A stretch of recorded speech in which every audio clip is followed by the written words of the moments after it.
France Bleu Vaucluse. On parle des journées européennes des métiers d'art. C'est du 5 au 7 avril prochain. Et vous nous guidez justement à travers ces métiers. Philippe Garcia, salut Philippe. Événement particulièrement célébré à Pernes-les-Fontaines, labellisé Ville et métiers d'art. Les artisans qui y ont leur atelier se sont réunis depuis 2017 dans l'association Les Ateliers de Pernes. Et parmi eux, il y a Corentin Tavernier qui fait de la marqueterie depuis 8 ans, installé à Pernes-les-Fontaines depuis 4 ans. Attention, c'est un peu labyrinthique. Voilà. Et là, on arrive dans un bel atelier avec un beau carrossiment au sol. Exactement. Parce qu'en fait, l'atelier, c'était auparavant une boucherie. Et donc là, on était vraiment dans la salle de préparation. C'est devenu ensuite un cabinet de radiologie, puis on a pris la relève. Donc maintenant, on fait des œuvres d'art.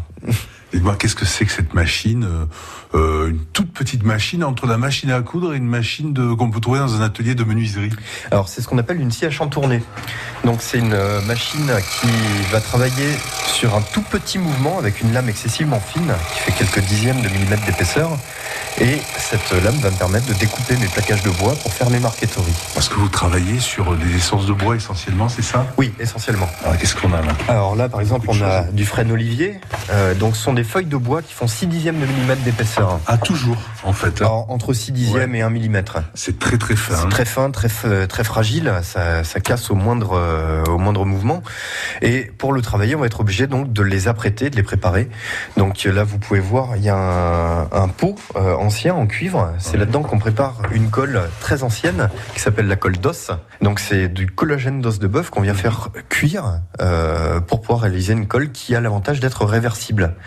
Donc on va coller un papier à l'arrière des plaquages, ce qui va permettre d'éviter qu'ils ne cassent pour la découpe. Et ensuite on va monter les plaquages sous forme de paquets. Donc tous rivetés sur une petite plaque de bois un peu plus épaisse. Et grâce à ça, on va pouvoir faire des découpes vraiment d'une précision extrême. Et au final, je reviens vraiment vers cette origine du métier. Donc moi, le bois, c'est une palette. J'ai plein de couleurs, de textures que je vais utiliser. Je vais découper mes pièces pour pouvoir réaliser des tableaux, des œuvres d'art. Alors justement, montrez-moi l'œuvre dont vous êtes fier de tout ce que vous faites, évidemment, mais une des œuvres peut-être les plus difficiles ou celle qui est la plus remarquable pour vous? Là, je viens de finir un tableau pour le concours de Miroir de France. Malheureusement, je n'ai pas été reçu. Mais c'est une pièce d'une très grande complexité où on a 2 oiseaux qui se battent dans un sous-bois. Il y a 62 essences de bois différentes. C'est un tableau qui fait 80 cm par 58. Et on a quasiment 176 mètres de découpe.